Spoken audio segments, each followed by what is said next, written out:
జై శ్రీమన్నారాయణ.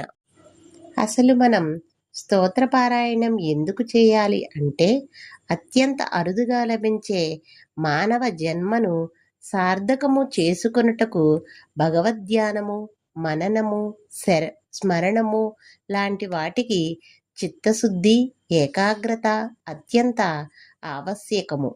భగవన్నామ స్మరణ చేయుట వలన లేదా సంకీర్తన చేయుట వలన మనలో చిత్తశుద్ధిని, ఏకాగ్రతను పెంచి మనస్సుకు ప్రశాంతతను ఇస్తుంది. ఫలితంగా మనస్సును ఆధ్యాత్మికత వైపు మనల్ని నడిపిస్తుంది. దురాలోచనలు లేని ఉత్తమ జీవనం, ఉజ్జీవనం సుసాధ్యమవును. శ్రీ విష్ణు సహస్రనామానికి ఇంతటి విశిష్టత ఎందుచేత వస్తున్నది అన్నది రేపటి భాగంలో మనం చెప్పుకుందాం. జై శ్రీమన్నారాయణ.